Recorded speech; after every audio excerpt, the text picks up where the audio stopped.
Alright, hi there YouTube, it's me Morphsuit America, and in this video I'll be talking about ability protections. This is an item you want to use when you do certain affixes, but note that this item isn't invincible and it's very situational, and it depends on you yourself and if you're able to acquire it. If you do, then you want to use these when you really need them.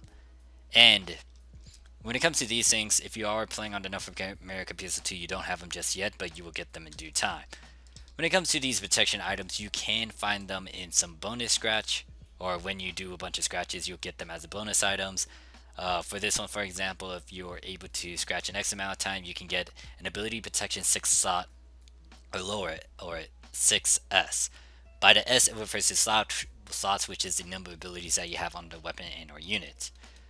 If there was a support scratch item, especially when it comes to a lot of the fixes and technical stuff, you can get protections from there.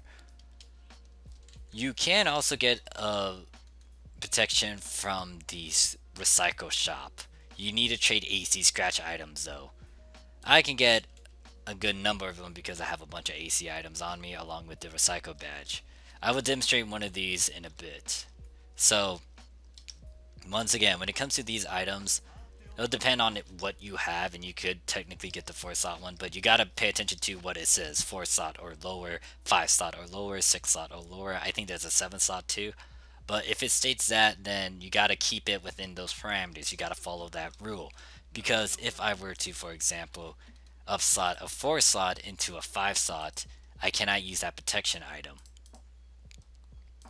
And to use the item, you had to go through the regular process of trying to fix. But as you can see, this protection item isn't working because I'm trying to up it to a 5 slot, which isn't what the item is used for. It's supposed to be for a 4 slot or lower. So if I decided to use the 3 slot, for example, and try to push for something like this: Persona Rev shoot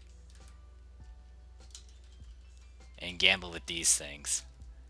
Now I can go over here and use an ability protection 4 slot or lower. This will not give you a guarantee. This will protect all of the items that you have when you make this formula. So it's going to save all of those materials you have and won't destroy them. But this only works once. So as you can see, I decided to do this. It failed. So here's the plus side. I still have those same fodder pieces, but that protection is now gone. It's destroyed, and it tells you right here that the support item, but the effect of the support item has returned the item back to its original state. Instead of support items were consumed, so it gave you back all the stuff that you try to use. So I still have my 3 slot over here along with these 2 unit pieces that I selected. I could try to do it again, but depending on what I'm going for, then you might want to use a protection or you might not. I just wanted to visually show you guys this just because you can't see it in a fixed simulator, and this is a very handy tool that I will be using in a future formula that will emphasize on combining Artifact Mana Rev and Astral Soul together. Depending on what you personally want to go for and how you want to use this, go ahead and do whatever you want to do. If you got any question, comment, concerns, though, put it down in the comments. I'll see you guys in the next video. Peace.